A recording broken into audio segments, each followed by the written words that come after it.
Hey everybody, Nick in the States here. Today I want to do a review of my fully modified, customized out, done, for now, Chibson Chinese Gibson copy Les Paul. Want to go over just some of the things that came in great with it, some of the things that I've added and done to it to make it better, pluses and minuses, and just kind of a commentary on the overall experience. Hopefully you find it useful. So here be the beast, and she's a pretty one. She's a one-piece body, one-piece neck, kind of like a Gibson R9 copy. You can see she's got a nice flame maple top to her. She's obviously got the big old bad Gibson logo on it. I opted for Grover copy tuners on there. You can see from the neck, or perhaps you can, that there's no scarf joint. There's no joint at the heel where sometimes you'll see two pieces here. One-piece body, which doesn't really show up all that well in the cameras, but there are no seams. It's only one piece. A really nice quality, kind of a curly flame maple top to it. Pretty good seam that isn't too obvious. You can see it in certain lights, but all in all, not that bad. Let's see what else on it. Standard frets. I did not opt for the fret end binding, as you can see there. And we've covered this in some other videos, but I just wanted this to be a kind of concise quickie on the guitar. Overall, out of the box, plays great. Haven't had to really even dress the frets at all, or adjust the truss rod cover. But I did do a few things just to make it a little bit more, like a real Les Paul, or like how I would like it. First thing is I swapped off the really lousy Chinese truss rod cover for a Gibson one. I used the Gibson provided screw up here, and I recycled the long Chinese screw here because of how it's screwed into where the truss rod cavity is. Comes out nice, looks classy, and it really cleans that all up. I haven't swapped out the nut yet. I probably will, but for sake of this, we'll just say, no, I'm never swapping it out. The other thing I did was I swapped out the plastics, and it's tough to see from here, but you'll notice that they don't look quite as yellowy green as the cheap ones that come on them stock. And this is actually a kit from eBay. It was $20 plus $9 shipping for the whole Epiphone plastics. And it came with the back panels, the pick guard, the switch, the pickup rings, some more cheap knobs, a truss rod cover, I think a switch tip, and a poker chip. So I swapped a lot of them onto it. And it's nice, because one of the things that you put this next to a real Gibson or some of the other ones, and the yellowness of that plastic doesn't look all that great. I swapped the knobs for some cheap all parts, I forget what they call those, but chrome top, old-fashioned knobs there that are nice.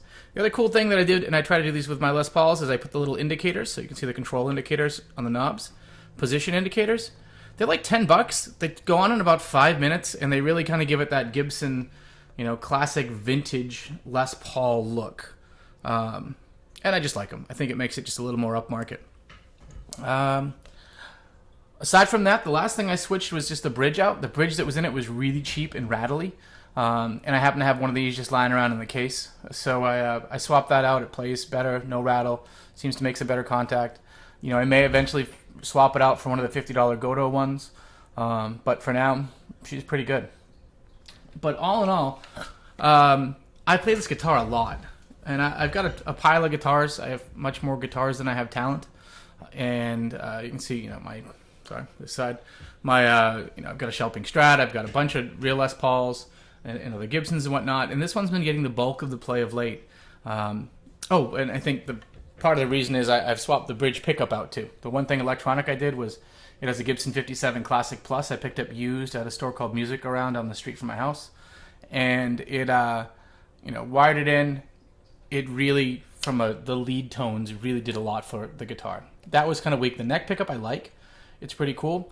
I learned, or at least I made a mistake while wiring it up, and the pickups are out of phase. So you get more of a quack in the middle, almost like a middle of a wah sound.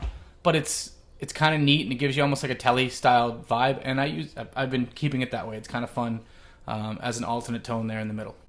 Okay, well now we're going to do a sound test demo. And what I'm going to do is play through each of the three positions in both clean and then through dirty. I'll flip the switch so you guys can see which one I'm in. I'm going to unplug the mic so that way it doesn't pick up the string playing. And hopefully you like that. Like I say, definitely have more gear than talent, but the goal is really to give you an idea of what the different tones are that come out of there. All right?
So anyway, that's the review video we have for this guy.